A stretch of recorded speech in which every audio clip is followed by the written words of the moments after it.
E gostaria também de agradecer, obviamente, aos professores convidados e a todos aqueles que hoje nos honram aqui com a sua presença. As aulas de português no Departamento de Estudos Luso-Brasileiros da Universidade Aix-Marseille, como departamento, começaram apenas nos anos 70. Mas a língua do português faz parte do currículo da Universidade desde a década de 50, na altura apenas como disciplina de opção, e mais tarde, então, com a criação do departamento, veio-se implantar, e com também o convênio que tem com o Instituto Camões, sendo hoje uma disciplina não só para a opção, mas também a licenciatura, o mestrado, o obviamente, o doutoramento, todos os níveis de académicos que existem em França. O Departamento de Estudos Lusófonos tem vindo, nos últimos 10 anos, contudo, a especializar-se quer na área da docência, quer na área da pesquisa e na área de valorização económica do património lusófono no mundo. E é justamente neste contexto que esta visita se insere. O objetivo desta visita é a criação de um roteiro turístico de forma a valorizar o património da antiga joalharia e da antiga moraria que existiram em tempos aqui em Santarém. E o título deste seminário, justamente, é inspirado, de Santarém para a República, é inspirado no facto de Santarém ter, noutros tempos, acolhido comunidades diversas. Finalmente, para terminar, eu gostaria de dizer, como Santarém é também a minha cidade, espero que os participantes neste seminário tenham a oportunidade de descobrir não apenas o património histórico desta cidade, mas tudo aquilo que ela tem para nos oferecer, desde as pessoas à gastronomia. A gastronomia, como nós também sabemos, está em força justamente nesta semana que vai começar, e desejo a todos uma boa descoberta ou redescoberta do património histórico de Santarém. Muito obrigada e passo a palavra à senhora diretora do Departamento de Estudos Lusófonos. Obrigada. Obrigada.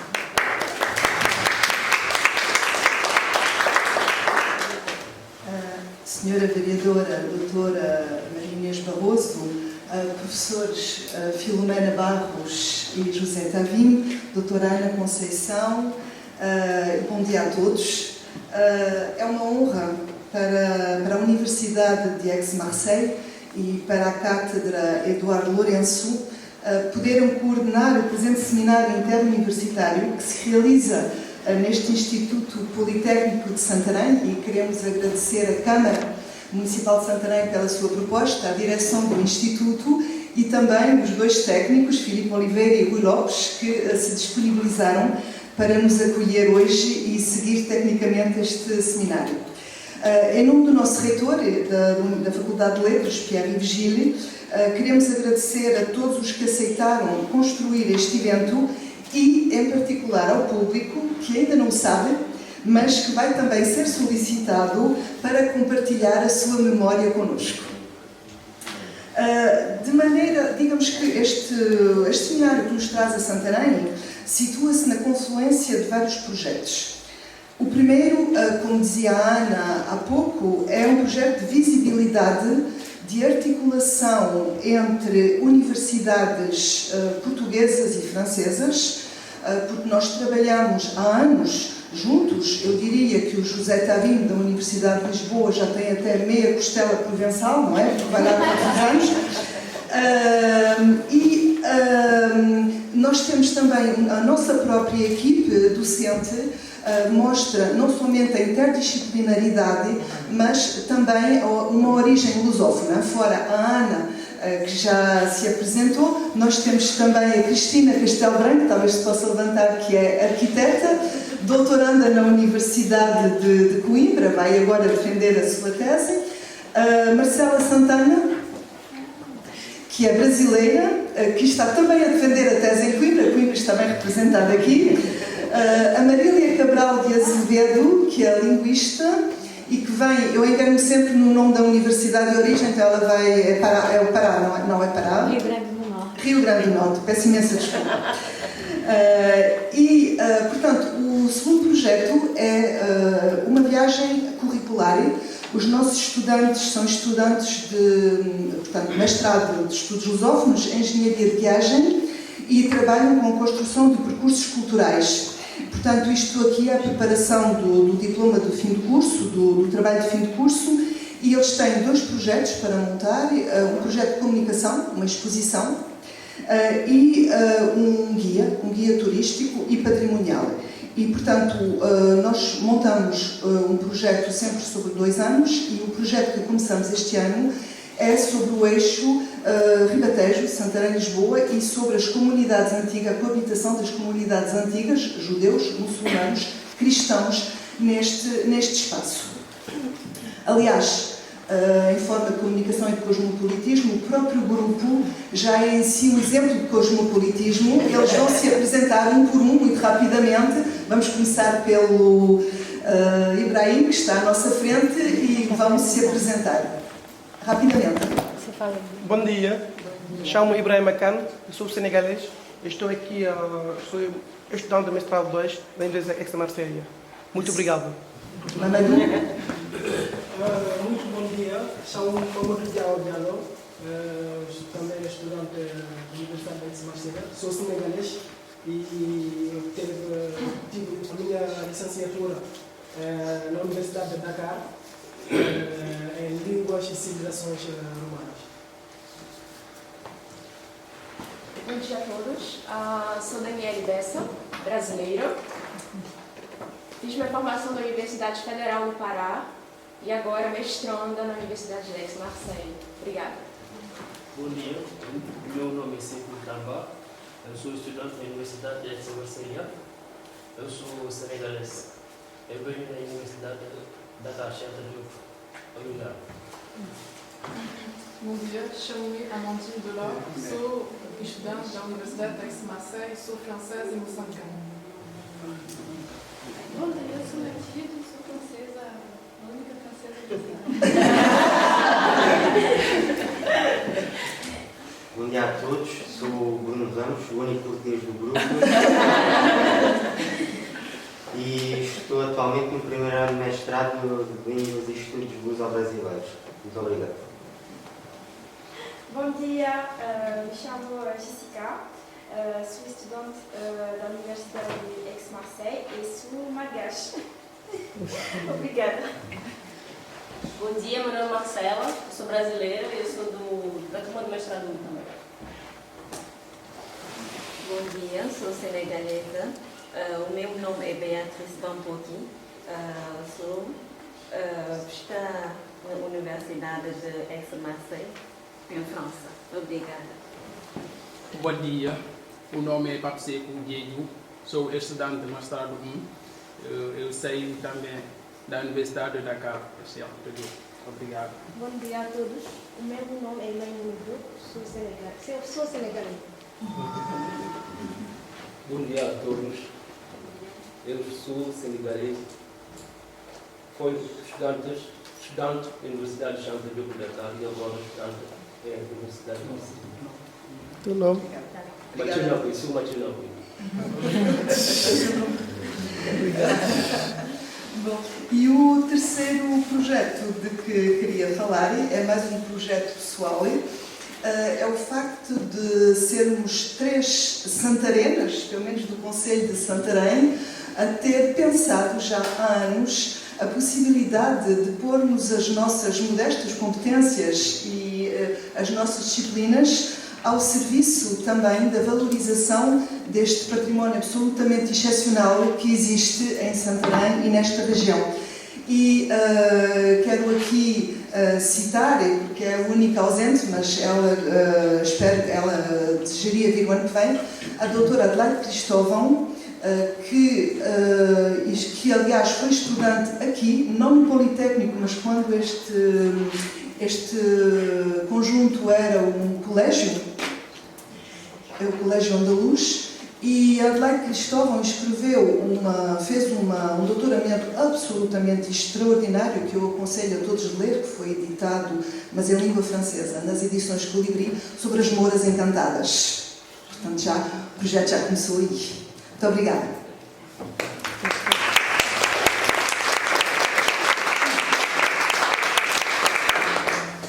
passar talvez... Moço... Sim, desculpe lá. Não, mas tem que ter o microfone. Tem aqui o microfone.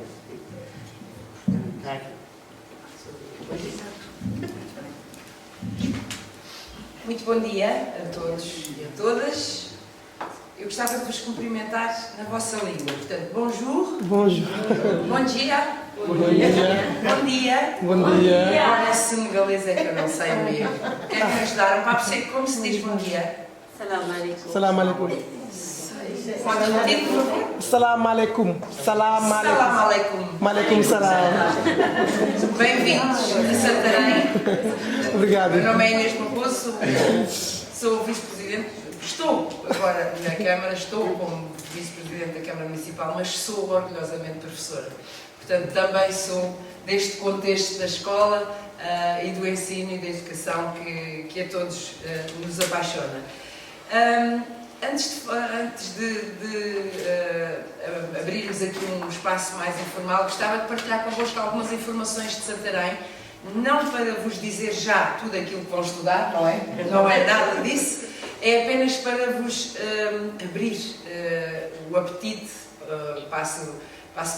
entrei entre comas, sobre a riqueza da nossa cidade.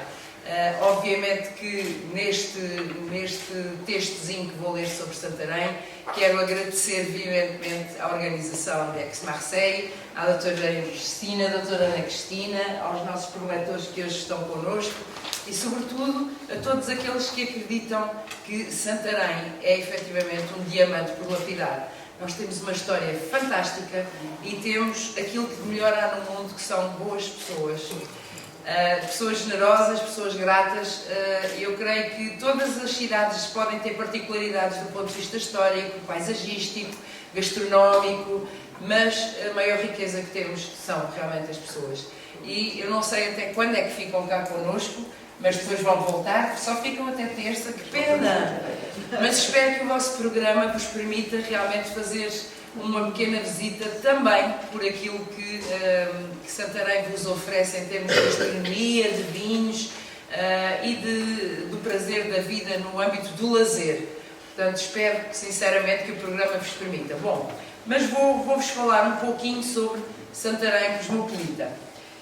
Santarém desde sempre exerceu uma atração especial sobre poetas, religiosos, viajantes, escritores ou artistas que se sentem magnetizados pelo seu espaço, pela sua natureza ou pela sua história. Foi sempre, neste sentido, uma cidade do mundo. Desde a Idade do Ferro, o lugar influenciado pelas civilizações mediterrânicas orientais e, em particular, pela Fenícia, localizada na atual faixa sírio-palestiniana. A influência fenícia explica os antigos topónimos pelos quais Santarém foi outrora conhecida, Moron e Scalabis. Os nossos habitantes em Santarém, os nossos cidadãos nascidos em Santarém são scalabitanos. O ano de 714 marca uma nova fase da vida de Santarém com a aceitação do domínio do Islão. Inicia-se o período de chantaria islâmica, período da história da cidade que se prolongará por 4 séculos e se refletirá no seu urbanismo, cultura e civilização. Depois da conquista de Dom Afonso Henriques, em 1147, sim, porque Portugal também nasceu um pouquinho em Santarém, digamos assim, Santarém converte-se num bastião do cristianismo, recebendo a quase generalidade das ordens religiosas europeias.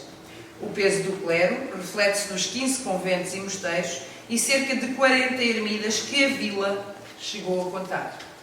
O seu número e relevância testemunham uma opulência artística e cultural sui generis à escala do território português e que ombreava com importantes metrópoles europeias, legitimando o epíteto de capital do gótico. Santarém torna-se também, por esta via, um importante centro religioso, lugar de milagres, entre os quais se salienta o Santo Milagre de 1266 e berço de personalidades invulgares nas ordens dominicana e franciscana, com projeção internacional, como São Frei Gil de Santarém, Bernardo de Morlan ou Santo António de Santarém. Durante o reinado de Dom Afonso III, Santarém ostentou o papel de capital cultural, sobretudo ao nível da poesia trovadoresca, aqui residindo ou sendo naturais vários trovadores e jograis, quer nacionais, quer estrangeiros. Durante a Idade Moderna, Santarém tem também um papel ímpar no ciclo da expansão portuguesa ultramarina. Ainda com Dom João I e a ínclita geração, foram preparadas com grande sigilo no Paço Real da Porta de Leiria as expedições a Ceuta e a Tânger. Durante este período, vários escalabitanos se notabilizaram. Refira-se a título de exemplo João de Santarém, descobridor de São Jorge de Mina, em 1471, Pedro Álvares Cabral, descobridor do Brasil, em 1500, com residência em Santarém, onde jaz sepultado na igreja de Santa Maria da Graça. Lopo de Sousa Coutinho e Diogo de Anhaia, governadores de fortalezas como de Diu ou São Jorge da Mina, ou Estado de Sá, fundador do Rio de Janeiro. Em pleno 700, destaca-se a importância cosmopolita do Colégio da Companhia de Jesus, que apoia a organização de academias de pendor literário e histórico, fundando missões pelos 4 continentes. Durante o século XIX, Santarém contribuiu para o desenvolvimento das ideias liberais, formando-se durante o caminho revolucionário das lutas sociais e políticas, uma das mais interessantes inteligências do Portugal liberal, intervenientes na vida constitucional, governativa, militar, social e cultural. Nomes como Bernardo de Sá Nogueira, Marquês de Sá da Bandeira, António de Oliveira Marreca, os irmãos Santos Cruz, pioneiro das ideias sociais, Manuel da Silva Passos, Alexandre Herculano, Almeida Garrett e Rebelo da Silva encontram-se ligados à história de Portugal oitocentista. Finalmente, refira-se que Santarém é uma das primeiras cidades a aderir ao movimento dos capitães de abril de 1974, que derrubou o regime salazarista, no qual se salientou o capitão Salgueiro Maia, representante máximo dos ideais universalistas que Santarém sempre abraçou. Salgueiro Maia, embora tendo nascido em Castelo de Mide, foi aqui que viveu toda a sua vida militar e também casou e acabou por morar em Santarém ao longo dos anos, o que muito nos honra na história da nossa cidade. Portanto, é desta forma, aguçando o tema para os vossos estudos, para as vossas reflexões, que reforço as boas-vindas à nossa cidade. Permitam-me que, para além de agradecer à Universidade, doutora Ernestina, muito obrigada, é um gosto imenso. Faça também um agradecimento ao Instituto Politécnico de Santarém, à Escola Superior de Educação, que nos acolhe a todos nesta casa, que é sempre uma casa aberta à comunidade, aberta aos estudantes, aos professores e, sobretudo, aberta de afetos e de sentimentos. Muito obrigada, Dr. Jorge Camacho. Apresento os nossos cumprimentos ao Politécnico e à Escola Superior de Educação, agradecendo também este acolhimento, seguramente exemplar e fantástico, como sempre. Permita-me, doutora Ernestina, porque como conheço, falo com esta vontade do que vivo, do que tenho o privilégio de viver com este Instituto na nossa cidade. E bom, não vos maço mais, quero também agradecer, não sei se já conhecem a doutora Vera Duarte, não se importa de se levantar, doutora Vera, que é a nossa guia no município de Santarém, que vos vai acompanhar em alguns momentos. Vão ver que ela é um poço de sabedoria sobre a nossa cidade e nós ficamos sempre muito orgulhosos quando temos a possibilidade da doutora Vera partilhar com quem gosta destas temáticas a nossa cidade. Obrigada, doutora Vera.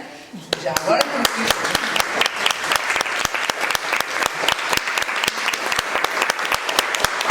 também me acompanha o chefe dos Serviços de Relações Públicas e Comunicação, o Dr. José João, que vos cumprimenta, certo, Dr. José João?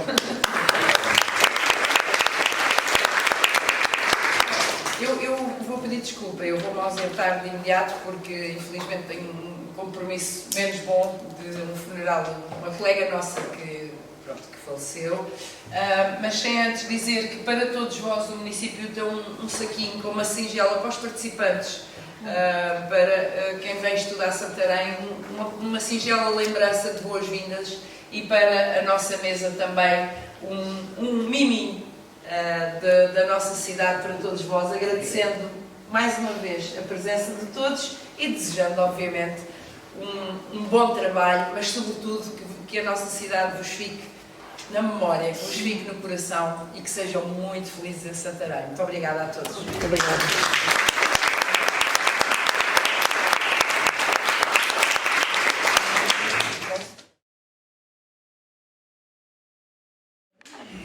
Vamos agora dar a palavra ao professor José Tavim, da Universidade de Lisboa, que conheço já há uns bons 20 anos e que tem vindo a fazer um trabalho exaustivo sobre o mundo judaico e cristãos novos portugueses. Desde o século XVI eu conheci o José Tavim quando ele trabalhava sobre a Índia, porque deu a volta ao mundo, Índia, Marrocos, Portugal, e nós achamos que ele era realmente a pessoa ideal, apesar de, acho que nunca publicaste sobre Santarém, se não me engano, mas era a pessoa ideal justamente para nos ajudar a entender esta comunidade judaica de Santarém.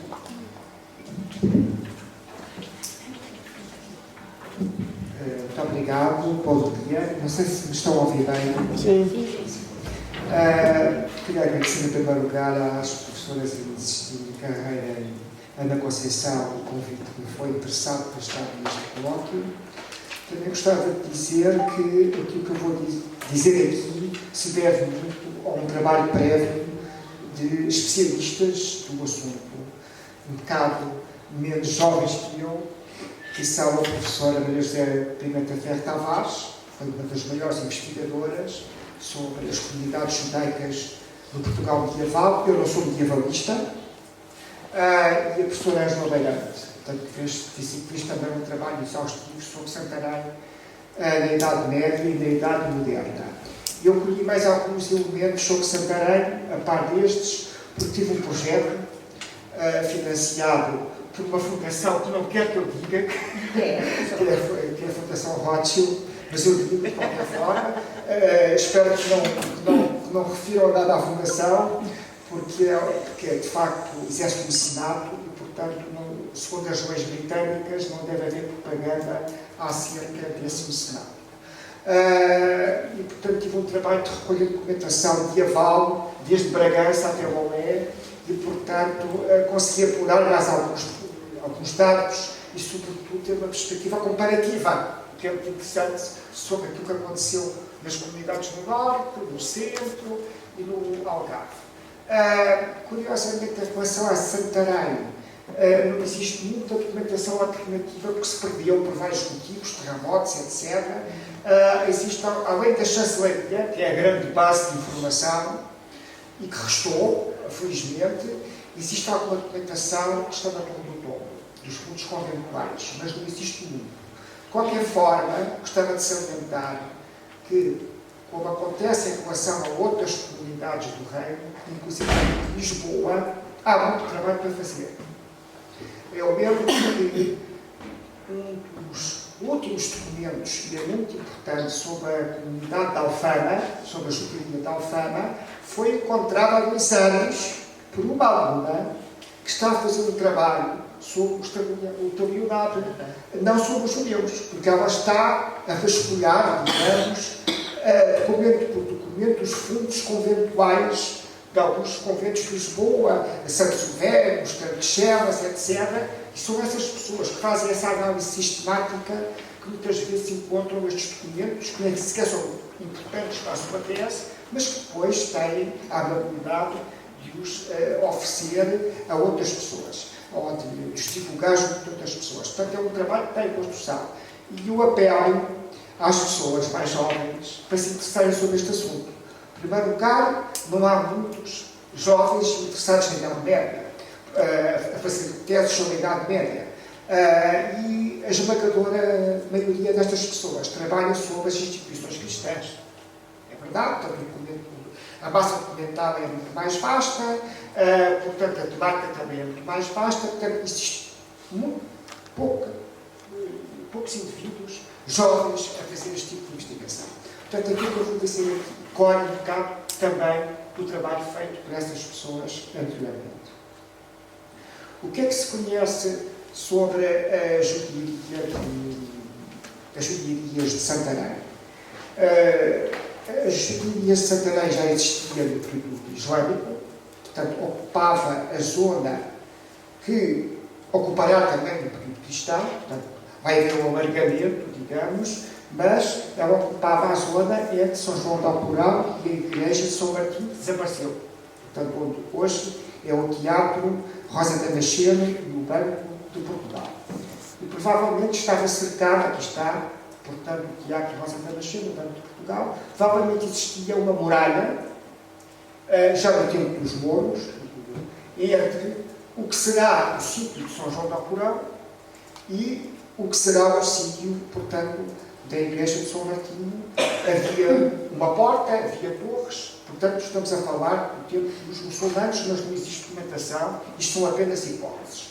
Portanto, sabe-se que a comunidade era pré-existente, digamos, à ocupação cristã. Posteriormente, outra coisa que eu gostava de dizer é que era a segunda mais importante do reino no século XIII e primeira metade do século XIV. Só vai haver, digamos, uma certa decadência demográfica na segunda metade do século XIV. Porquê? Porque a dinastia Davis prefere Évora, portanto, como uma segunda cidade para se acolher, sobretudo em períodos de peste. E, portanto, o que é que se vai verificar na segunda metade do século XIV? Évora é a cidade que tem a segunda maior judiaria do país. Portanto, quer em termos de expansão geográfica, quer em termos de população. E, portanto, mas não é só Santarém que perde. O Porto cresce um bocado, está lá muito abaixo, está um bocado distante. Mas, digamos, Santarém perde um bocado, não só porque está muito perto de Lisboa, portanto há muita gente aqui de judeus que vão para junto da Porto em Lisboa, mas perde também face à importância cada vez maior estratégica, do ponto de vista geográfico, de Évora. Ora, há umas memórias de um padre da Igreja de São Martinho, como já disse, desapareceu, diz que a judiaria de Santarém ficava entre a Capela Mor de São João de Alcorão e estendia-se por uma rua que hoje se chama Rua Mestre de Silveira. Claro que ele não dizia que era a Rua Mestre de Silveira, mas pode-se detectar que é a rua que tem esse nome e que seria, portanto, a Rua da Judiaria Velha. Ficava, portanto, imediatamente atrás da Capela Mor de São João de Alcorão, dos quintais de São João de Alcorão e das casas das comendadoras de São João. Portanto, ele refere a documentação. Esta rua tem vários nomes, é chamada Rua da Judiaria Velha, que chama-se Rua Direita da Judiaria, ou Rua de Pedro Bermudes, provavelmente junto dessa da porta havia um senhor que se chamava Pedro Bermudes e, portanto, passou a designar-se. Aliás, isto acontece com a Rua Direita, a rua que vai para, que hoje segue mais ou menos o traçado da Cintura, não é? É sempre a Rua Direita, mas tem vários nomes consoante os edifícios religiosos. Ou seja, chama-se Rua Direita de São Martinho, Rua Direita de São Santinho de Fonso, mas a rua é mesmo e nem sequer é direita. Como é costume nestas terras, a rua não é muito direita, porque direita naquela altura quer dizer que a rua seja direita, quer dizer que é a rua que vai em direção a. Portanto, é a rua mais, e que as pessoas cheguem mais para atingir, neste caso, o nosso departamento de estudos lusófonos. E antes de dar a palavra, eu gostaria só de assinalar que a Ana representa um novo tipo, uma nova geração de pesquisadoras que, digamos, contrariamente à nossa, porque no fundo somos os três da mesma geração, na nossa geração a pesquisa era, em geral, uma pesquisa disciplinar. A área de História era diferente da área de Arqueologia e de outras áreas. E hoje em dia, uma das tendências e uma das orientações positivas da pesquisa é levar para a História pesquisadores que já são formados noutras áreas. Houve vários estudos, por exemplo, sobre Marinha, que foram propostos a antigos marinheiros, oficiais de marinha, que se formaram depois à história, e aconteceu um pouco isso com a Ana. O que nos interessou é que ela é uma jurista tinha já um mestrado de Direito e, portanto, a partir da primeira especialidade dela, ela depois passou para a pesquisa histórica e, nomeadamente, trabalhou sobre as crianças e a Inquisição, não propriamente sobre Santarém, porque acho que os textos não estavam ligados a Santarém, nenhum deles, mas interessa-se para o olhar dela, é muitas vezes um olhar jurídico. Muito obrigada, Cristina. É verdade que, de facto, eu não trabalhei sobre Santarém, não faz parte da minha área de estudo, da minha área de pesquisa, e também hoje aqui não vou falar verdadeiramente sobre a questão das judiarias ou das morarias que existiram em Santarém. Deixo ali com os especialistas que a professora Alberto já falou sobre a judiaria, a professora Filomena Barros vai falar depois sobre a moraria, mas eu sou de Santarém. E uma das coisas, cresci aqui, e uma das coisas que acho absolutamente fantástico é que a maior parte dos calabitanos nunca ouviu falar da moraria, nunca ouviu falar da judiaria. O pouco património histórico que ainda existe está ou esquecido ou relegado para nem segundo plano, terceiro, quarto plano. E não são coisas que ouvimos falar. Eu acho isso absolutamente espantoso. Como é que existe esse património? Como é que ele se vai degradando? Nós vimos ali, de facto, uma imagem daquela porta da antiga judiaria que está cada vez mais degradada, com os gatinhos todos que vão ali comer, e que a maior parte das pessoas nem sequer sabe que ela está lá. Pelo menos sem procurar, ou seja, se alguém obviamente interessado no tema, procura e acaba por descobrir, mas se não é coisa que se fala, não se fala nas escolas, não há um programa turístico, justamente nem um roteiro turístico em Santarém. Eu percebi que faz justamente uma parte, mas não é óbvio, não está ao alcance de todos para saber que existe, e eu acho isso espantoso. E, portanto, uma das coisas que me faz pensar onde está a memória histórica destas existências, destas vivências, a nossa memória e o património. E, portanto, vou fazer a ligação, não necessariamente com a questão de Santarém, mas que é, de facto, um exemplo para muitas outras cidades do país e muitos outros locais do país onde a memória e a história nem sempre andam ligadas. Infelizmente ou felizmente, depende do ponto de vista do meu caso, atualmente acho que é infelizmente, vivemos cada vez mais no futuro. O presente é muito pouco relevante. O passado, então, isso é obsoleto, nem ligamos. Estamos sempre no que é que vem, no que será, estamos sempre no futuro. E, portanto, não vivemos necessariamente o presente, não queremos saber do passado. E a nível de memória, é exatamente a mesma coisa. A memória humana, hoje em dia, é cada vez menos solicitada. Nós temos uma dúvida, uma informação que nos falta, e ela está ao alcance dos nossos dedinhos, num telemóvel, num computador, vamos buscar essa informação, consumimos-la no momento e voltamos a esquecê-la rapidamente. Sabemos que, se voltarmos a precisar dela, temos de utilizar exatamente o mesmo método para a ir buscar. Até as crianças, hoje em dia, no seu percurso académico, quase não necessitam de memorizar. Aquele ênfase que se dava antes à memória vai desaparecendo, a memória não é treinada, tem que ser obviamente treinada e, portanto, não sendo as crianças hoje em dia também não aprendem a utilizar a sua memória.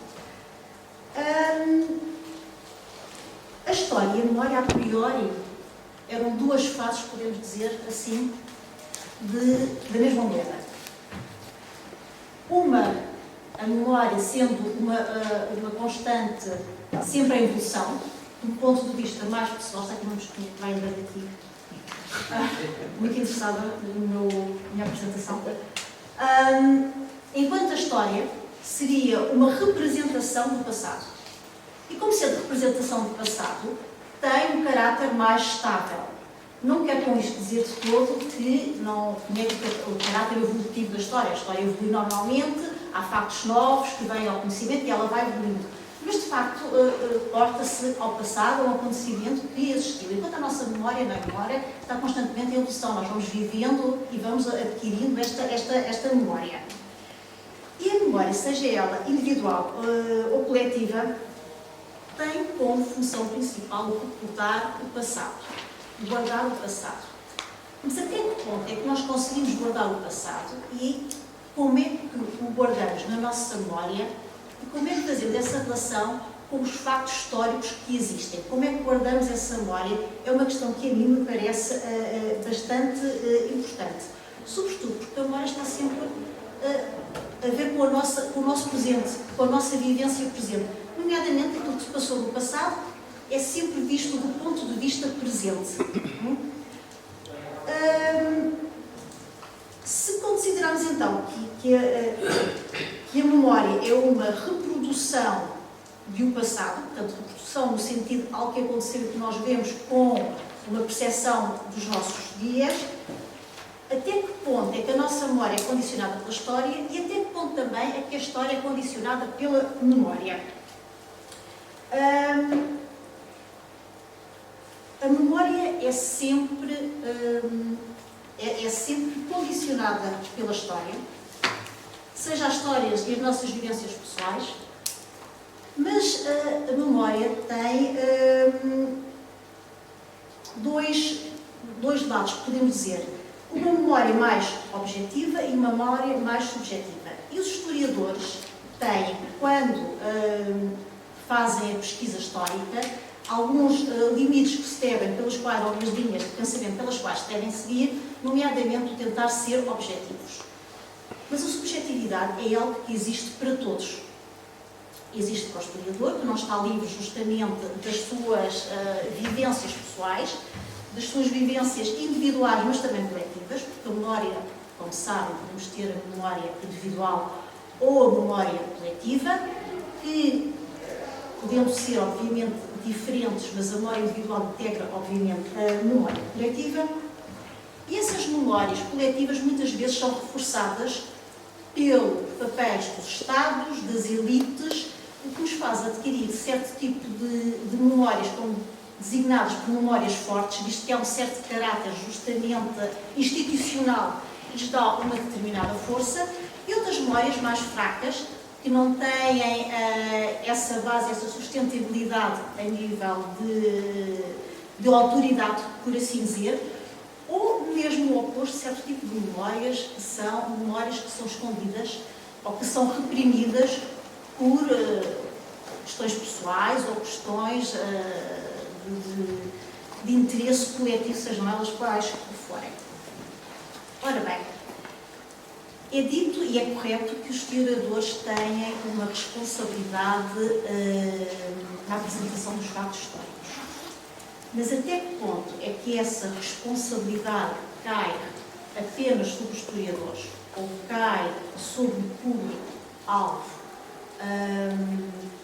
da pesquisa histórica, é algo que me merece algumas palavras.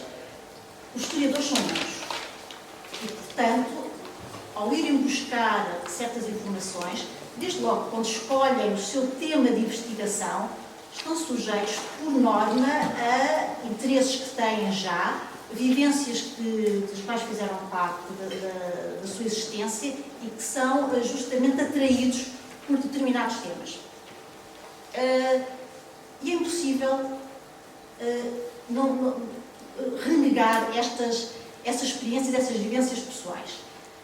Por outro lado, também, a história e as memórias que temos e que são preservadas a nível histórico têm a ver também e têm que ser questionadas, porque nós não sabemos até que ponto é que elas existem.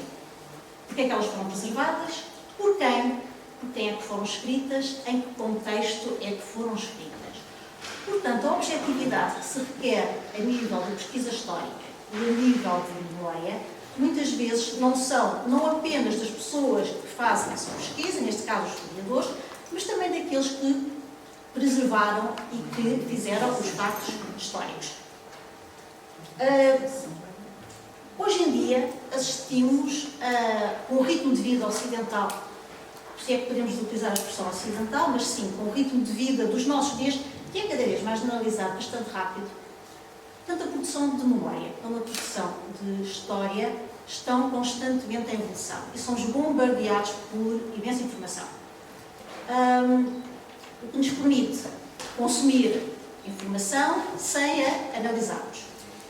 E o espaço de tempo, que antes era o lapso temporal que deveria existir quando analisávamos história, e a história diz sempre respeito ao passado, por alguma razão, porque não havia aquela objetividade que deveria existir justamente para ver os acontecimentos passados. Porque o acontecimento é muito presente, todos nós sabemos, é aquilo que até no nosso dia-a-dia falamos, de agir de cabeça quente, não há ali um lapso temporal que nos permita ver com outros olhos os acontecimentos do passado. Hoje em dia não é isso que se passa. A história está a ser escrita, reescrita constantemente, sem ser devidamente analisada. Além deste excesso de informação, voltamos à questão justamente da durabilidade da memória. A memória humana está cada vez a ser posta em segundo plano, justamente porque a memória que é guardada hoje é a memória tecnológica. Antes era muito mais difícil guardar a memória, mesmo porque ela passava a tradição oral. Hoje ainda existem algumas comunidades em África, na América do Sul, que têm esta tradição oral. Mas, através da tradição oral, o que se podia guardar de memória, o que se podia guardar das vivências passadas, era obviamente muito mais limitada do que aquela que se pode guardar hoje com os computadores. Nós queríamos saber algo, vamos ver, está publicado, está guardado, mesmo que não esteja publicado, está cada vez mais os arquivos a ser digitalizados, não tanto quanto nós gostaríamos, infelizmente, mas é uma possibilidade de a memória humana não ter a necessidade de fazer o esforço de guardar os acontecimentos, mas sim de poder ir consultá-los. Voltando à questão do excesso de informação, da criação de história nos nossos dias, um dos casos de história reescrita está, infelizmente, muito na moda, mas que é um caso clássico, é um caso referido muitas vezes, é o caso do Holocausto. O Holocausto faz parte da memória coletiva. Não está em risco de ser perdido. Todos nós aprendemos sobre ele, todos nós os que não aprendemos ouvimos pelo menos falar sobre ele e, portanto, não é uma memória esquecida, não é o caso, por exemplo, de ter havido uma judiaria em Santarém que ninguém se recorda que existiu. Contudo, cada vez mais é uma realidade reescrita. Nós sabemos isto, nós bastante ligar à televisão hoje em dia nos dias que correm para ouvirmos que, muito recentemente, por exemplo, na Polónia, um museu que abriu em que relegava justamente para segundo plano a participação dos polacos justamente como colaboracionistas do regime nazi. Ligava de tal forma para segundo, terceiro e quarto plano que eram considerados apenas como vítimas justamente desse regime e não nunca como colaboradores do mesmo. A mesma coisa se passou, hoje em dia se passa, infelizmente, em alguns setores dos Estados Unidos. Isto é quase impossível hoje em dia ter uma conversa sem falar do Trump. Por acaso, o sujeito ali conseguiu, mas é quase impossível. Mas é verdade, nós temos visto que há, de facto, uma nova história que é feita acerca justamente dos acontecimentos durante a Segunda Guerra Mundial. Estes acontecimentos, estamos a falar de dois casos do lado não judeu, mas até do lado judeu há um tentar apagar, ou pelo menos, não gosto de falar em cobrir, mas pelo menos apagar, não se falar de certos acontecimentos, por exemplo, também em Israel, justamente. Como se sabe também, colaboracionistas de origem judaica ou judeus praticantes que fizeram parte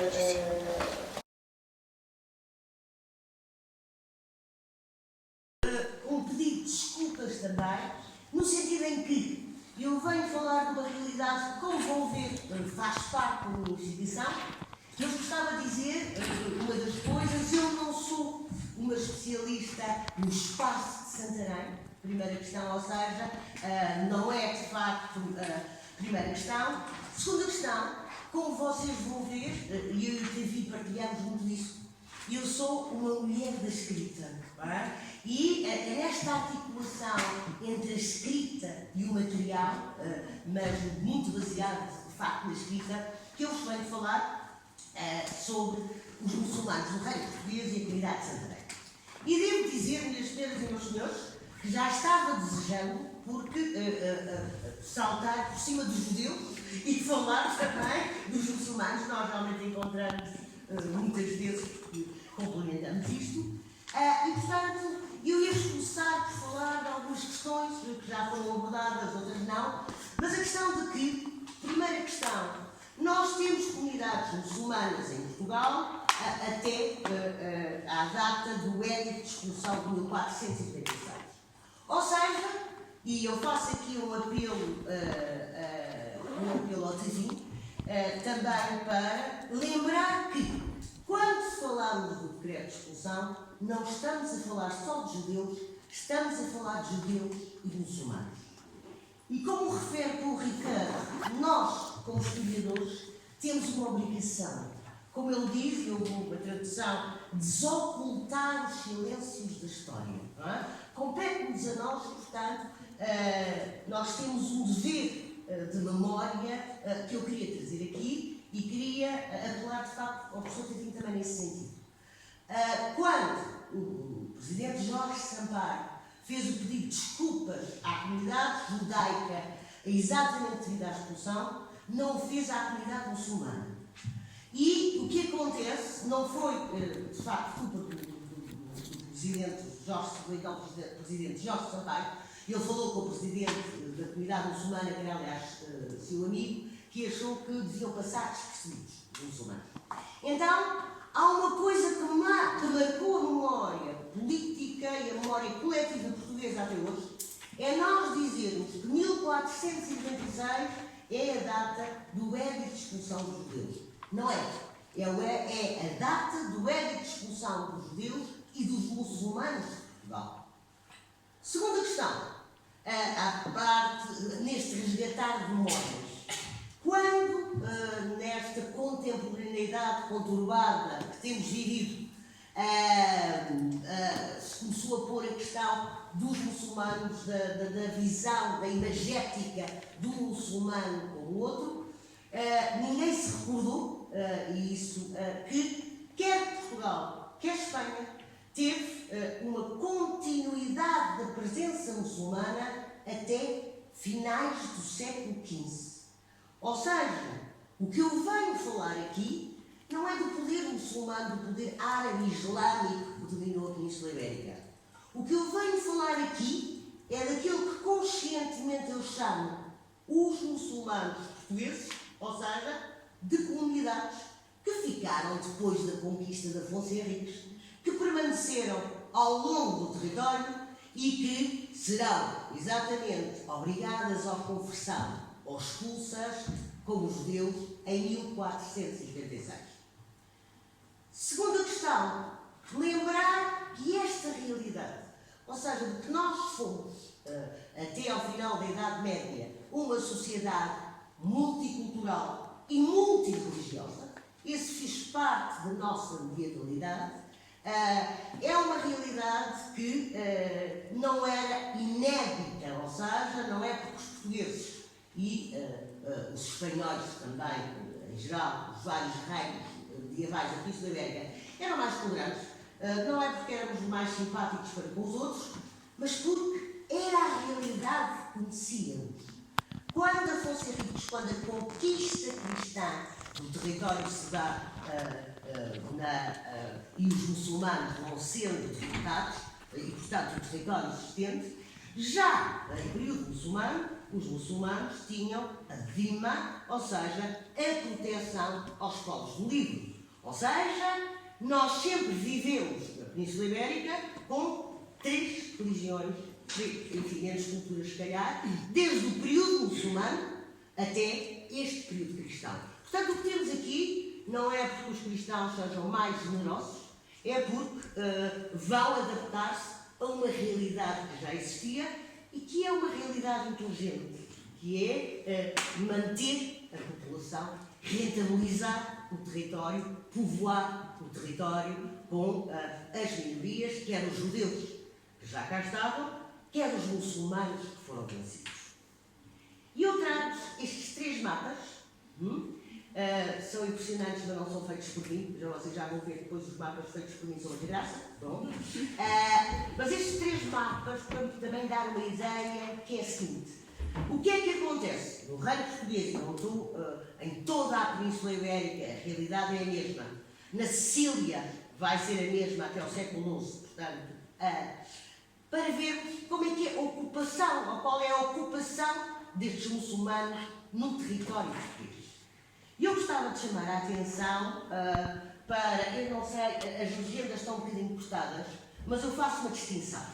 Muçulmanos no século XIII, diz o mapa, é redondo, com estes fortes, as comunas. Depois, quadrado, aqui não temos, mas temos neste, temos aqui, desculpem, na região de Sintra, comunidades rurais. Depois, ainda há outro sinal para representar grupos muçulmanos. E um último para representar unidades familiares, que é o que nós temos em Guimarães. Em finais do século XIII, há um casal de muçulmanos que pede de um Diniz para ir viver para a cidade de Guimarães. Não é? Isto são casos absolutamente excepcionais. Porquê é que eu faço esta diferença? Porque, meus senhores e minhas senhoras, exatamente como para os judeus, as instituições mais importantes são as comunas. As comunas, tanto de judeus como de muçulmanos, são realidades que estão assentadas em centros urbanos, portanto são realidades urbanas, são entidades administrativas que são reconhecidas, que são legalizadas pelos poderes cristãos e que têm uma organização que é reconhecida pelos poderes cristãos. Ou seja, o que o professor Tavim mostrou quanto à organização da Comuna de Santarém é exatamente o que acontece nestas comunas. Têm autoridades próprias. No caso dos judeus é o Rabi, no caso dos muçulmanos é o alcaide. E depois tem uma estrutura administrativa abaixo deles. Isto é importante porque é fundamental. Porque só estas comunas é que participam na comunicação política do reino. Ou seja, são eles que comunicam, que negociam com o rei, porque são também reconhecidos pelo rei como as autoridades da comuna. São eles que negociam, comunicam com os conselhos, ou com a igreja, com o que quer que seja. Eles são, de facto, a voz, eles são a expressão desta comunicação política. Isso não acontece nem com as comunidades rurais, que não são reconhecidas, portanto, nós não temos nenhuma comunidade rural que tenha escrito uma carta ao rei, por exemplo. Porquê? Porque eles estão subordinados ao poder dos alcaides do sítio. E as comunas, é interessante porque em Portugal ficou comuna de muçulmanos, comuna de mouros, comuna de judeus, não é? A palavra o étimo latino. Em Espanha, se fala em Espanha entre aspas, ficou ainda hoje a nível de historiografia o étimo árabe, Al-Hama, da Aljâmia, a comunidade. É interessante, mas as realidades estão paralelas. Outra questão. Porquê é que eu vos trouxe estes 3 quadros? Para vermos uma questão que também me parece muito importante ao longo da Idade Média. As coisas não são iguais no século XIII, no século XIV ou no século XV. Há uma evolução em vários aspectos. Uma delas é que, primeiro, as principais comunas do reino, como veem aqui, vão ser ao longo do tempo as mesmas. Há uma linha que divide a parte cristã sem muçulmanos e a parte cristã com muçulmanos em Portugal. Nós temos comunidades muçulmanas apenas a partir aqui da Baía do Tejo. O mais a norte é de facto Santarém. No século XIV temos uma pequena comunidade que aparece em Leiria. Sabemos que há muçulmanos em Coimbra e há uma comunidade rural em Marialva, mas atenção, a nível das comunas, as comunas basicamente são as mesmas: Santarém, Lisboa, no Alentejo, Avis, Elvas, Tremoz, Évora, Setúbal, Alcácer do Sal, Moura, Beja, e no Algarve as 4 principais cidades do povo muçulmano: Silves, Lolé, Faro e Tavira. Olha, aparece com muçulmanos, mas não com a comuna muçulmana. Ou seja, no século XIV, quando o território se está a estruturar, nós temos basicamente a criação de mais comunas muçulmanas, como também judaicas, do que temos no século anterior. Mas chegamos ao século XV e há uma diferença tremenda entre muçulmanos e judeus. Primeiro, vocês veem bastantes referências a muçulmanos em vários sítios, mas numa parte desses sítios a comuna deixou de existir. Ou seja, a população reduz-se e já não aguenta a estrutura para ter um alcaide, para ter vereadores, para ter um tabelião. Portanto, eles deixam de se constituir como comuna, deixam de ser representados politicamente e passam a estar bastante mais divididos no espaço, como se vê na zona do Alentejo. Ou seja, Santarém é uma das mais importantes comunas, mantém-se, Lisboa a mesma coisa, mas, por exemplo, Estremoz desaparece como comuna, mas continuam a existir muçulmanos nessa região, Moura continua, Machepa, enfim, há toda uma série de comunas que desaparecem como tal. Mas, por outro lado, vocês têm os muçulmanos em pequenos grupos a viver em mais terras da zona do Alentejo do que viviam anteriormente. O que nos dá uma ideia das relações pessoais que se estabelecem nessas zonas. Ao contrário, minhas senhoras e meus senhores, enquanto a população muçulmana, eu digo sempre aos meus alunos, minhas senhoras e meus senhores, eu peço o que acontece, portanto, é que no século XV, então, o fenómeno é mais visível, vocês têm um decréscimo da população muçulmana e têm um crescimento substancial da população judaica. E isto é um movimento que já se faz sentir a partir de finais, meados do século XIV, mas vai se acentuar exatamente no século XV. Então, qual é o ciclo de vivência desta maioria muçulmana? Nós temos duas datas. A primeira é março de 1170, é a data em que Dom Afonso Henriques dá carta de foral aos muçulmanos de Lisboa, Almada, Palmela e Alcácer. Vejam, é o nosso primeiro rei, não é? Que lutou contra os muçulmanos, conquistou Santarém, que vai conquistar depois Lisboa, ou seja, que faz chegar o território até à linha do Tejo, mas esta linha do Tejo interessa-lhe que seja defendida. E uma questão de ser defendida dos muçulmanos que vêm do Norte da África, que vêm do Sul, é exatamente tentar que a minoria muçulmana, que os muçulmanos fiquem no território. E como é que ele tenta? Juntando Lisboa, a norte do Tejo, Almada, Palmela e Alcácer a sul, e que constituem, de facto, um complexo, inclusive defensivo, extremamente importante, já do período muçulmano, intentando propor condições para que a minoria muçulmana fique nesse território. E é extremamente interessante, porque isto é de 1170, isto é irónico, Afonso Henriques faz a doação de uma carta de foral aos muçulmanos desta zona, ainda antes de dar carta de foral aos muçulmanos de Lisboa. E carta de foral é um documento em que se estabelece os direitos e os deveres de uma determinada comunidade e é doado pelo rei ou por um grande senhor. Neste caso concreto é o rei Dom Afonso Henriques. Depois nós temos mais 3 cartas de foral que conhecemos. A primeira é dada a Faro, Lolé, Tavira e Santa Maria de Faro, que se chamava Santa Maria de Faro no período muçulmano.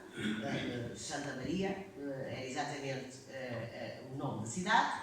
Depois temos o foral de Évora e temos o foral do Ouro. Ou seja, nós de Setúbal temos grandes dificuldades em perceber qual foi a lógica da inserção da comunidade muçulmana depois da conquista, exatamente porque nos falta, sabemos que havia uma carta de foral, mas nos faltam as referências à carta de foral dos mouros de Santarém. A data, as referências temos Fala-se muito da Carta Cultural, do Festival dos Mouros de Santarém, não temos a data.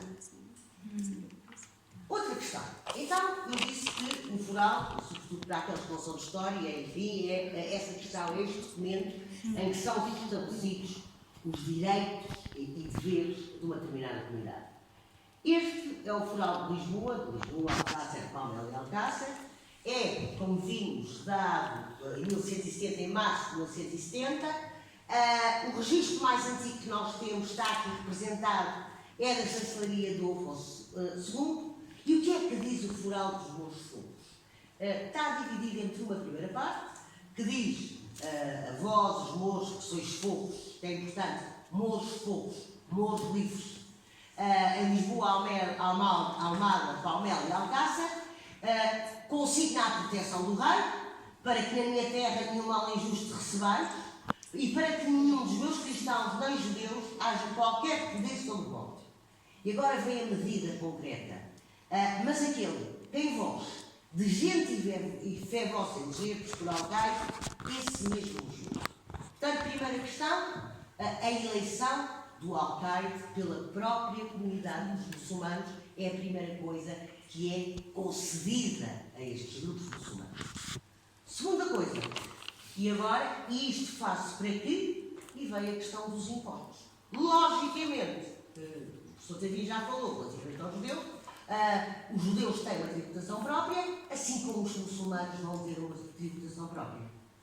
E eu chamava a atenção que há dois termos, dois impostos, ou dois tributos que estão aqui consignados, que é a alfitra e a zaca que está a alfitra e a zaca. São duas palavras árabes. O que é que quer isto dizer? Primeira questão, o direito muçulmano continua a ser utilizado em Portugal, até à expulsão, no que diz respeito às comunidades muçulmanas. A tributação, ou seja, o que eles têm que pagar, é definido, em grande parte, pela tributação islâmica. Alfitra incide sobre as pessoas, o azar sobre a propriedade, e fala ainda aqui, logo no princípio do primeiro parágrafo, de outra tributação, que é que me entregais cada ano um murabitino por cada cabeça vossa, ou seja, um murabitino por cada pessoa, e este imposto não vem em árabe, mas é um imposto que se chama a jizya, e a jizya era um tributo que tinham que pagar os grupos minoritários, ou seja, nesse caso concreto, os cristãos e os judeus. O que eu quero dizer é que neste documento que nós temos é a fundação, a legitimação dos muçulmanos como minoria em Portugal, segundo a tributação que advém do direito islâmico. É isso que queria fixar. Outra questão, nós não temos cartas de foral para os judeus, é uma situação completamente diferente. Ou seja, nós não conhecemos, nos períodos mais antigos, como é que é feito o acordo entre o rei, os senhores e o grupo. Dos muçulmanos sabemos, mas de facto dos judeus ainda temos essa dúvida fundamental. Outra questão, já agora, este acordo já pressupõe esta noção, uma noção que vai ser desenvolvida aqui mais tarde, que é os mouros, os muçulmanos, os mouros, é como eles falam, são do rei exatamente como os judeus. Ou seja, os meus mouros, os meus judeus. Havia alguém que perguntava se não era por serem. Sim. Por já estarem cá. Bom, o rei também diz os meus físicos, os meus tabeliães, ou seja, esta terminologia de facto é aplicada de uma forma bastante extensa. Embora os muçulmanos e os judeus seja uma coisa, é um mundo, é uma minoria, é uma comunidade organizada, seja bastante diferente, mas essa expressão é muito utilizada para aquilo que o rei considera que são os seus direitos. Não é? E como é que se organizam estes muçulmanos? Como o professor Tavim falou, exatamente da mesma maneira que os judeus, exatamente da mesma maneira que os concelhos cristãos, ou seja, que os municípios. Ou seja, também, nós não sabemos exatamente qual é a dinâmica interna das comunidades, porque falha pela documentação, por falta de documentação.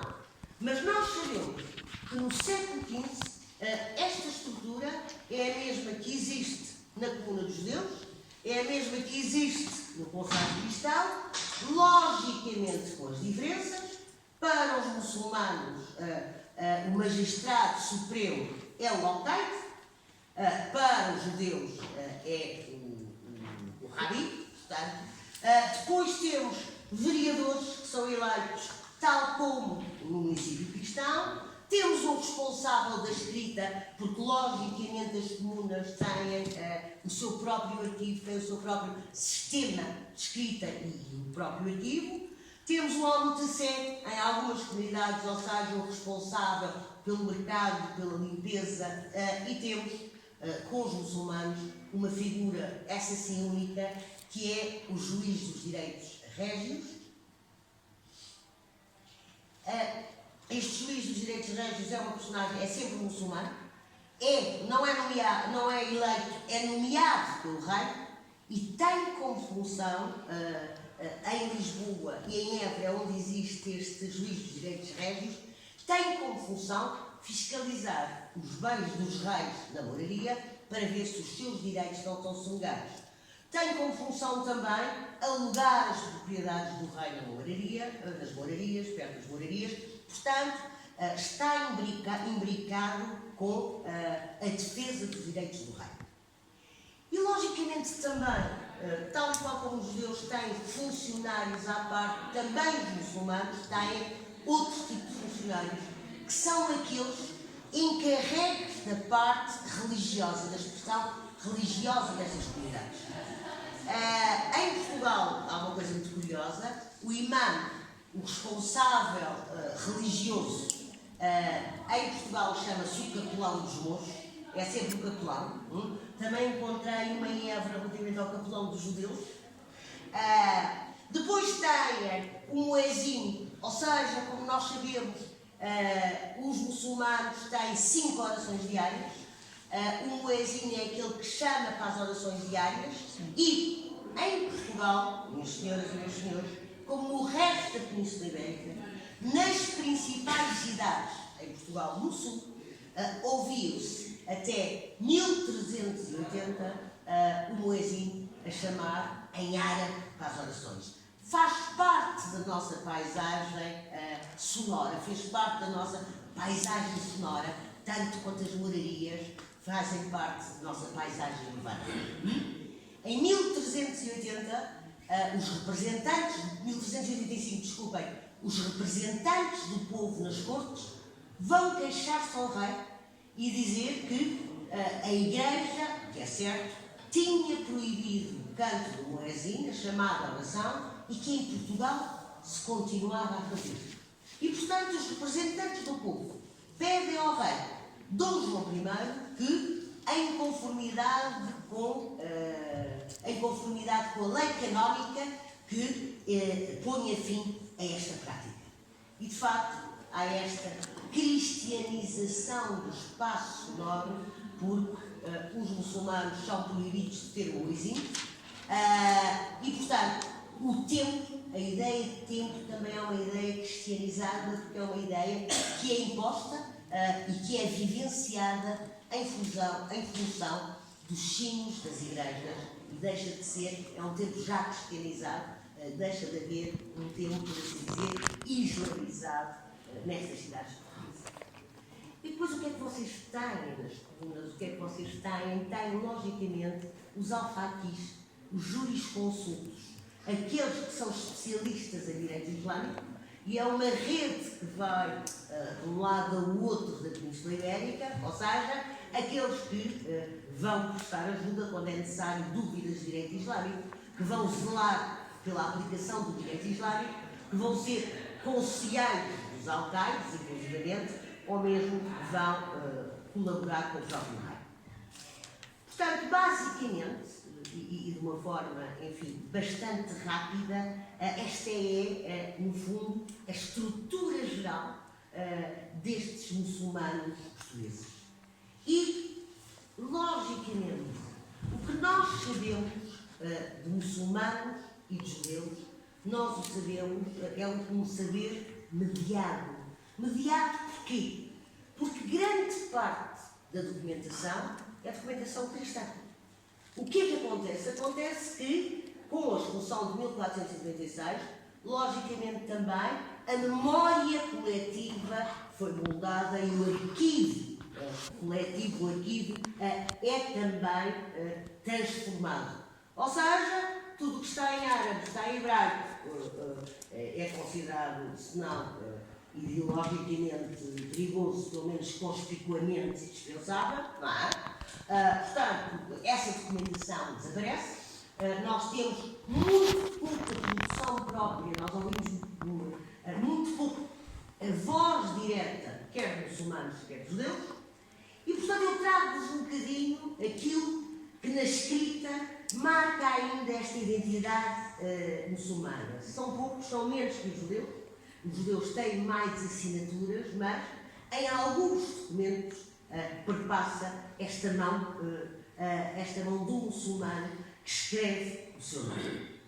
Esta é a assinatura mais extensa que nós temos. É de Lisboa. Sabemos que é um tabelião da Comuna de Lisboa. É do reinado de Dom João I. Não sabemos exatamente quando é que ele escreveu esta assinatura, mas foi ele o responsável por um levantamento que Dom João I mandou fazer de todos os direitos, de toda a fiscalidade que os muçulmanos pagavam ao rei. E é um documento extenso. Continua, ao contrário do que acontece nos reinos de Castela, de Aragão e de Espanha, percebemos que continua esta questão do direito islâmico a estruturar os tributos. E quem é o responsável por este documento? Quem é responsável por validar este documento é exatamente o muçulmano. E é este senhor que se chama Yusuf ibn Ibrahim ibn Yusuf al-Lahmi, que escreve aqui o nome próprio. Yusuf é José, e que, se vocês virem, aí está nesta parte esta parte é mais interessante, porque nós vemos a assinatura em árabe, depois ele escreve o nome dele em árabe, e depois em baixo escreve o nome dele em romance. E qual é o nome dele? Já não é Youssef, como se diz em árabe, já é um Yusuf aportuguesado. É, desculpem lá, Jufis. Jufis, ou seja, em português, o nome deste homem é Jufis, embora em árabe seja Youssef, portanto há uma adaptação destes nomes próprios. Mas há mais. Temos mais umas assinaturas em latim. Aqui sabemos quem é o senhor, ele não sabe escrever muito bem porque assina só o nome próprio, Ahmad. É uma assinatura de 1412 e o nome Ahmad, em árabe, dá em português Ahmed. E não há nenhum linguista que consiga explicar isto, porque devia dar Ahmad. Mas em português, este nome árabe, o mais comum é aparecer transcrito como Ahmed. É a mesma coisa aqui, Ahmad Alf. Isto é escrita magrebina, é um Fá, mas é escrita magrebina. Portanto, é a mesma coisa, é Ahmed Al Fá qualquer coisa, e da mesma forma, este Ahmad árabe dá Ahmed em português. E tem que trazer um de Santarém. E Santarém eu não consegui encontrar nenhuma assinatura árabe, mas consegui encontrar no verso de um documento, no verso de um contrato de um pergaminho, há o que neste caso concreto parece que é ele que faz a venda, eu não tenho certeza, aparece uma assinatura de um senhor que se chama Brafem, ou seja, Ibrahim em árabe. E este Abraão, exatamente, Ibrahim Abraão, é exatamente isso, então, no mundo das religiões abraâmicas, sem dúvida. E em português há Pop do I e passa a ser Brafem. E ele chama-se Brafem Asbala, e nós, através de uma documentação sobre este senhor, sabemos que ele é sapateiro, sabemos que ele é filho de um oleiro, aliás, nós vamos falar depois disso. E o nome todo em árabe seria Ibrahim Ben Said Ben Hassaballah, ou seja, o nome do pai, o nome do avô, porque nós temos as 3 gerações, os nomes destas 3 gerações representadas em Santarém. E, finalmente, vou-vos mostrar outra coisa produzida pelos muçulmanos. Neste caso concreto, não está em Portugal este documento. É uma carta que foi escrita muito pior que o professor Tavio. Eu já lhe pedi o mapa dele, é um mapa que eu queria trazer aqui, mas não consegui digitalizar bem. Este é do Atlas das cidades medievais portuguesas, mas no meu que está péssimo, como no professor Tavio estava ótimo, exatamente a mesma realidade. É que a moraria está aqui, um espaço aberto que ninguém conhece, onde eu tenho aqueles tracinhos, sem definição de rua, um espaço em branco. Porquê? Porque de facto não é conhecido. E deixem-me explicar aquilo que eu estou desejando falar com arqueólogos, falar com gente de Santarém, não é? Exatamente para me complementarem, para me complementarizarem a minha perspectiva, ou seja, no sentido em que eu trago o pouco que sei, e é pouco, não é? Porque, como veem, nos atlas medievais, quer na planta da professora Ângela Beirante, quer neste atlas das cidades medievais, que se baseia exatamente no professor Ângela Beirante, a moraria é um espaço descrito aberto, não tem descrição, de facto, e faz, a joalheria também não tem, não é? É a moraria e depois tens aqui a joalheria aqui, não é? Um espaço aberto, um vazio, sabemos que há lá qualquer coisa, o que há é que não se sabe exatamente o que é. Eu tirei, de qualquer maneira, um desenho da internet, porque era o único que eu tinha, só para nós vermos que este espaço é um espaço, de facto, fechado, nós já vamos ver onde ele é,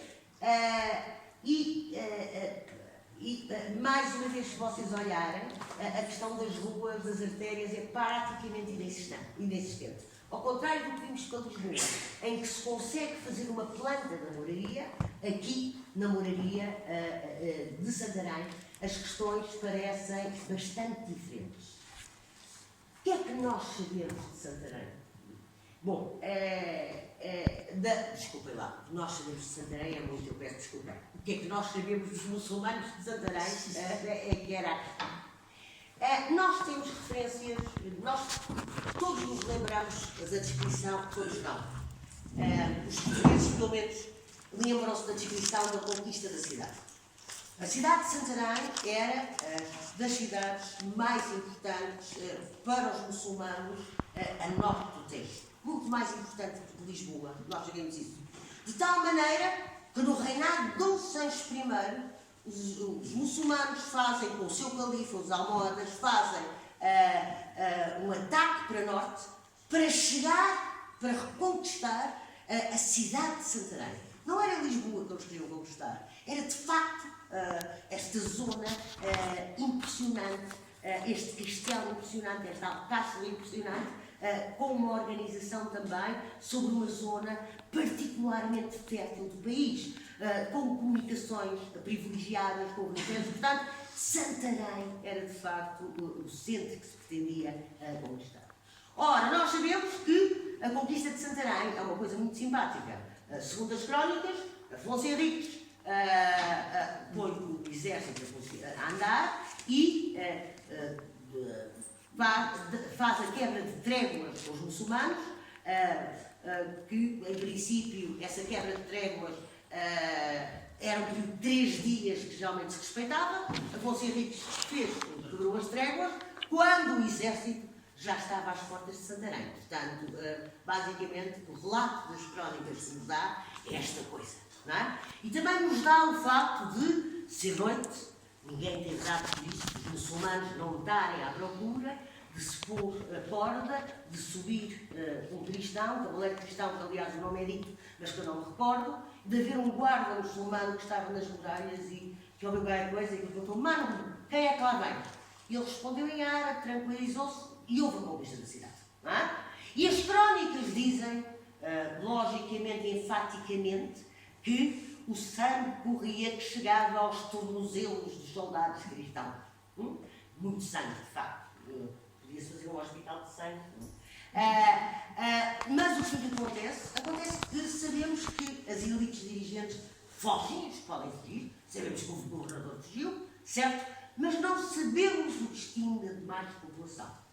E vocês vejam, Santarém é uma conquista, Lisboa, mais tarde, se bem que no mesmo ano, é uma rendição. Nós, em Lisboa, temos relatos que nos dizem que o alcaide, que houve um acordo com os muçulmanos e, portanto, pensamos que o arrabal que vai servir de moraria será posterior à conquista. Em Santarém não sabemos nada. Absolutamente nada sobre o destino desses muçulmanos. E, no entanto, os documentos mais antigos que temos, os documentos são de Santarém.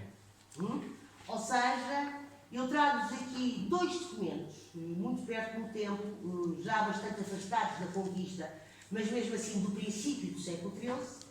Trago-vos um documento de 1221 em 1226, a referência, porquê? Em 1121 há muçulmanos que vendem uma vinha em Alvisquer, fora da cidade de Santarém, aos cristãos, e o nome desses vendedores é Brafam e a sua mulher Mariam, e neste documento há mais 4 testemunhas muçulmanas. Aqui estão mudejas. Mudejas é uma expressão que se aplica a estes muçulmanos enquanto cristão. E vocês têm Brafam Barudo, Brafam, filho de José, Mordafá, José, ou seja, vocês têm como testemunhas 4 muçulmanos, 7 cristãos e 2 judeus que são testemunhas deste contrato de venda. Em 1226 temos mais informação ainda, porque também há uma carta de venda de uma herdade, também no termo da cidade, na Torre da Malofa, também realizada de muçulmanos a cristãos, em que existem como testemunhas, existem 13 nomes distintos de muçulmanos, que é uma coisa impressionante, é um documento. E esses 13 nomes referem-se aos vendedores, aos seus parentes diretos que lhes deixaram a propriedade e 9 testemunhas muçulmanas, 9 também cristãs, entre as quais, isto se é importante, já figuram as autoridades da comunidade muçulmana de Molé, ou seja, o alcaide, que na altura se chama Hussein, e uma figura que é identificada como Al-Fakim, que deve ser um Al-Fakim, mas não temos exatamente a certeza disso mesmo. Portanto, no século XIII, no princípio do século XIII, vocês já têm em Santarém não apenas um grupo de muçulmanos, mas uma comuna. Ou seja, existem autoridades, já existe o alcaide, existem a autoridade institucional da comuna, portanto, ela já está, em 1226, já existe este grupo, que nós não sabemos, atenção, se são os muçulmanos que ficaram, se são muçulmanos que são atraídos depois para Santarém para comunizar a cidade, mas há uma coisa que é interessante, é que este movimento é só de vendas, e parece corresponder, de facto, a uma fixação numa zona rural, e depois ao movimento centrípeto de estes muçulmanos e judeus também deixarem os campos, deixarem de viver nos campos, não ter propriedade, e de virem fixarem-se nas cidades. E eu não sei, mas parece-me que talvez estas cartas de venda correspondam, como outras que temos noutras zonas, exatamente a uma questão, a senhorialização do campo, os senhores que ocupam de facto as terras agrárias e judeus e muçulmanos que vão fixar-se cada vez mais nas cidades dos centros urbanos. E o que é que temos a nível de espaços? Agora é a grande surpresa porque praticamente não temos nada, não é? Ou seja, nós sabemos, em 1268 existe a referência a um campo dos sarracenos. Não sabemos onde é que ficava esse campo dos sarracenos. Mas, no século XV, nós já temos referência a uma mesquita perto de Cobral, ou seja, no Cecerigo, ou seja, perto do rio, no arrabalde do Ribeirinho, o Cecerigo, que é mesmo junto ao rio, aí, no século XV, aparece a referência de uma mesquita, dito muito claramente, e de duas ruas, e as ruas chamam-se a Rua das Mouras. E esta Rua das Mouras é o nome que vai, pelo menos, até ao século XVI. E o outro chama-se a Rua de Al Ferreira. Al é o nome árabe Ali. Portanto, ou seja, a comunidade esteve, e nós não sabemos mais que isto, mas esteve fixada na zona da Ribeira, pelo menos pelo menos até 1361, não é? Mas esteve nesse espaço. Nós sabemos que em 1401 já se refere apenas à moraria da vila, não se refere já a este espaço. E quando eu fui à procura para saber o que é que tinha acontecido à mesquita de Poveral, se continuavam a haver muçulmanos nessa zona junto ao Tejo, viu todo o tombo da colegiada de Santa Maria de Santarém, que data de 1436, e não havia já nenhum nome muçulmano, eram apenas nomes cristãos. Portanto, o que eu penso, e é a minha hipótese, é que com a lei de 1361, com a obrigatoriedade dos muçulmanos terem que viver juntos numa moraria, como possivelmente perto, na zona do Rio seria também uma zona bastante aberta, com possibilidades, enfim, com comunicação com o Rio e se calhar uma zona economicamente acessível aos cristãos, os muçulmanos são transferidos para dentro do bairro que se vai fazer exatamente em Santarém e que hoje é conhecido pela moraria de Santarém, que não é a primeira moraria, como veem, é uma moraria que deve datar, temos a mesma coisa para Évora, que deve datar, é posterior a 1361 seguramente. Em Évora começam a fixar-se na moraria, em 1370 já Mouros já se começa a chamar o espaço a moraria, possivelmente em Santarém também, porque os muçulmanos não vão construir as suas casas, vão alugar casas que já existem naquela zona, sobretudo em instituições religiosas. Não é?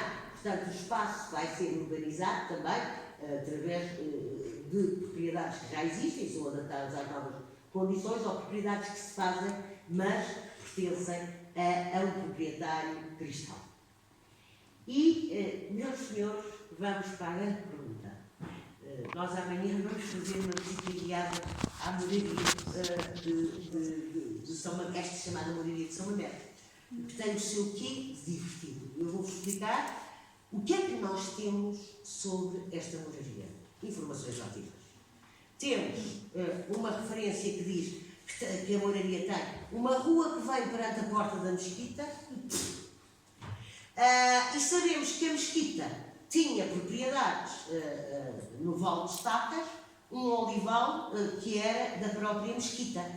Não há mais, eu não encontrei mais referências documentais ao bairro senão estas. Como devem calcular, vai ser excitante a visita da manhã, não é? Nós não sabemos, sabemos logicamente como vem que há uma mesquita, sabemos que a comunidade tem uma certa importância, a comunidade dos muçulmanos de Santarém tem uma certa importância e uma certa expressão demográfica. Sabemos que esta mesquita tem bens que são designados bens rabus ou rubus, que são bens de toda a comunidade que são geridos pela mesquita. Mais que isso, eu não encontrei e peço ajuda a quem tenha encontrado mais elementos. Agora sim, em Santarém tem uma característica que não se encontra em todas as cidades, mas aqui é muito marcada. É a questão de os muçulmanos então estão fechados na moraria. Não, nunca se está fechado, não é? Ou seja, há sempre circulação. Eu lembro, por exemplo, vejam, em Évora, estava-me a lembrar outra vez dos judeus, eu passo a dúvida,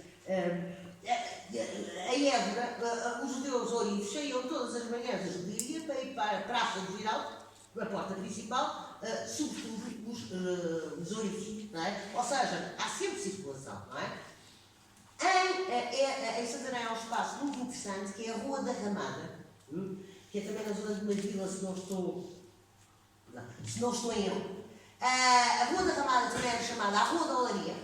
Era uma rua que era propriedade do Mosteiro de Lisboa, que é o Mosteiro de Chelas, um mosteiro feminino, e toda a Rua de Chelas, durante a Idade Média, esteve alugada, até as propriedades foram afuradas, ou seja, alugadas a cristãos muçulmanos, cristão muçulmano, cristão cristão, muçulmano muçulmano, muçulmano, cristão cristão. Mas é uma rua ligada à produção oleira, e é extremamente importante a produção oleira muçulmana também aqui em Santarém, como é, por exemplo, em Lisboa. Não é noutras zonas, mas há zonas aquelas. Aqui são sobretudo oleiros, cristãos e muçulmanos, que ocupam esta Rua da Ramada.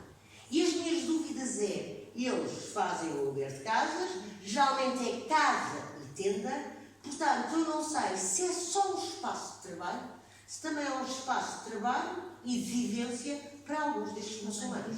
Não apenas trabalham ali, mas vivem ali, ou seja, fora da moraria. E, senhoras e senhores, desta Rua da Ramada, o meu primeiro trabalho foi sobre uma personagem de Santarém, que se chama Mafamed Ratinho o Moço. Mohamed, portanto, em português é Mafamed. Mafamed Ratinho o Moço, eu chamei Mafamed Ratinho o Moço, Morfoco de Santarém. Acho que é o meu primeiro trabalho mesmo. E qual é a história deste Mafamed Ratinho? Este Mafamed Ratinho tinha uma casa na Rua da Ramada, cuja propriedade era do Mosteiro de Chelas, que era da avó. E, portanto, como era da avó, aquilo são 3 vidas, ele queria que o mosteiro lhe renovasse o aluguer da casa. E o mosteiro disse que não. E o Mafamed Ratinho achou que eles não tinham razão. E chegaram a um ponto em que o caso vai ser julgado. O Mafamed Ratinho, o moço, não desiste. O caso vai ser julgado perante o Mosteiro de Chelas, o vigário de Santarém, o padre de Santarém. E o padre diz que elas têm toda a razão. O Mafamed Ratinho, que é mesmo teimoso, não desiste. E diz, não, eu quero apelar. E vai apelar para o Arcebispo de Lisboa. O Arcebispo de Lisboa, eu acho que era Dom João da Azabuja, diz outra vez, e chama-lhe infiel, e chama-lhe vários nomes, mas faz toda uma sentença muito comprida, a dizer que ele é infiel, a dizer que as monjas têm toda a razão, e portanto, ele tem que dar a casa, as monjas têm que desocupar a casa sob pena de excomunhão. Pois o Mafamed Ratinho ficou por aqui. Um Morfoco de Santarém. Não, disse, sim, ele é isto, então eu quero apelar para Roma, para o Papa. E o arcebispo disse que não lhe aceitava, então, portanto, ele teve finalmente que render-se à evidência. E de facto, este Mafamed Ratinho é exatamente desta Rua da Ramada e representa de facto também a impossibilidade que muçulmanos e judeus têm de funcionar dentro da sociedade cristã. Sempre, logicamente, numa situação de inferioridade. Porque neste caso concreto era a própria igreja que estava a julgar Mafamed Ratinho, não é? Mas de qualquer maneira ele não desistiu até o obrigarem a desistir.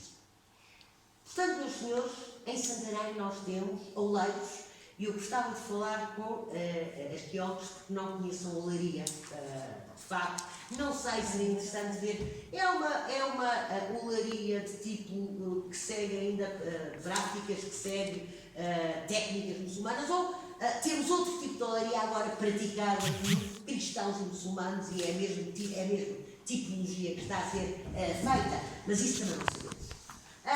Para além da olaria, nós sabemos que estes muçulmanos têm espaços agrícolas, também como os judeus no termo da cidade, que vão cultivar, pequenos espaços agrícolas, mas temos ainda uma referência, a nível de atividades económicas, a um alcaide da comuna de Santarém, Mafamed Abranteiro, que em 1343 ele disse que era comerciante, ou seja, o que é que ele diz ao rei,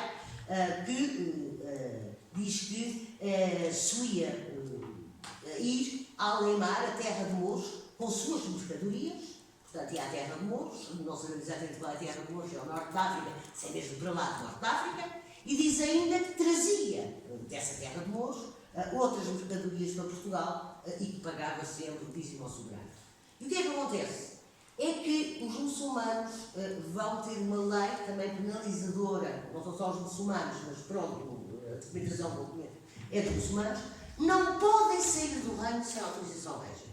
Ou seja, quando vão viajar, têm que pedir uma licença especial. Isso é uma coisa que vai ser progressivamente aplicada a toda a sociedade cristã, para controlar um bocadinho os movimentos, e aos muçulmanos é exigido que, se saírem para além-mar, que tenham fiadores. Ou seja, exatamente para impedir estes muçulmanos de fugir, porque muitos deles vão viver no norte da África.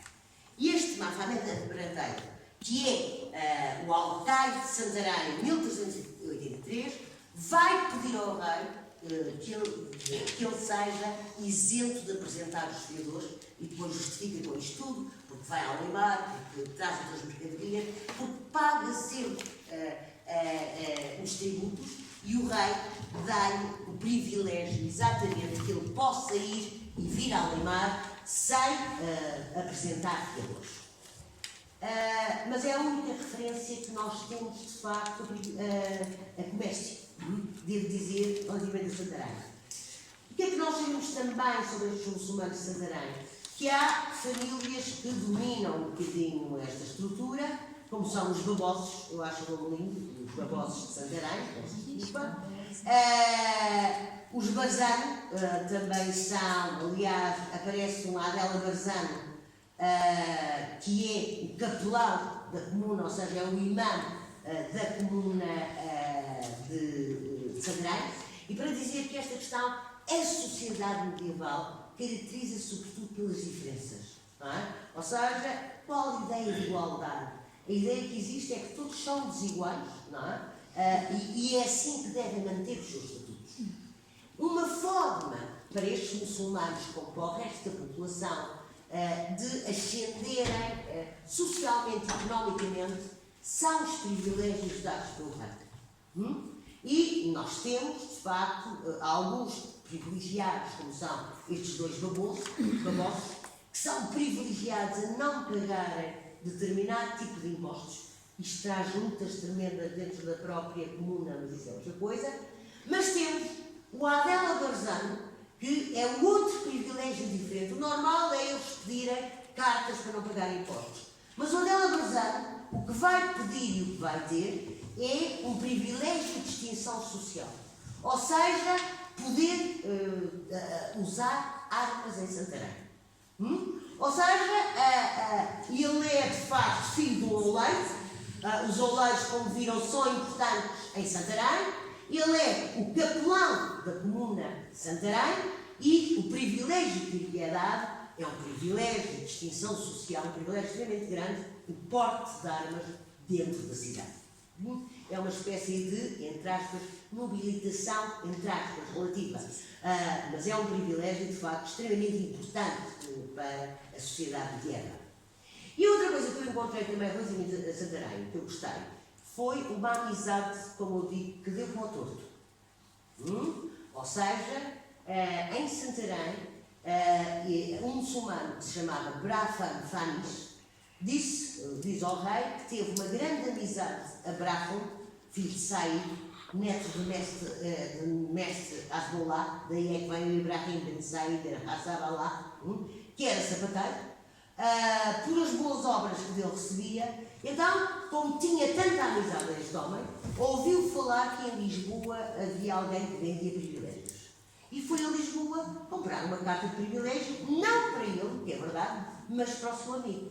Chegou a Santarém e foi apanhado, foi aborrecido. Portanto, ele fugiu, o Brafon foi preso, mas depois foi solto porque não tinha culpa nesta questão, e o Brafon Famis então pede perdão ao rei porque já andou fugido, o privilégio que ele tinha comprado não tinha sido para ele, e foi perdoado quando a pena que merecia era a pena de morte por estar a contribuir para esta reprodução da falsificação de privilégios. Mas pronto.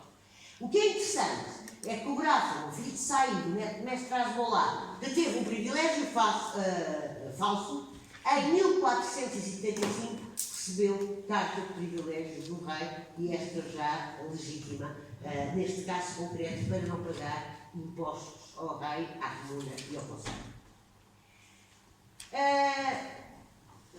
Meus senhores e minhas senhoras, dito isto, nós falamos de muçulmanos, de judeus e de cristãos como se fossem entidades separadas. Não são.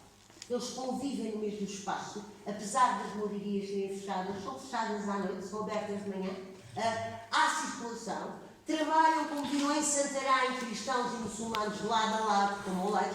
Portanto, há de facto, tem que haver necessariamente uma interação cotidiana entre os membros das três religiões. Eu conto sempre uma história. O Tavim já ouviu 400 vezes. Se ele tirar uma pistola para me dar um tiro, é perfeitamente compreensível. Mas é a que eu acho mais significativa na história de Portugal, na história exatamente destas interações sociais locais, que se passa não em Santarém nesta feita, mas em Elvas. E em Elvas, no século XV, havia uma carniçaria, um talho, que era o talho que ficava na moraria de Elvas, ou seja, era um talho muçulmano. Nesse talho muçulmano, quem partia e distribuía a carne era um talhante judeu, José. E quais eram os clientes? Eram cristãos que não tinham carne para comprar no sítio. Mais interação de facto, que esta história de Elvas, que é absolutamente incrível, mas que devia ser o cotidiano na maior parte das cidades do Sul, entendendo o Sul, a partir de Santarém, a partir de facto da Bacia do Tejo. E eu trouxe-vos uma coisa um bocadinho picante.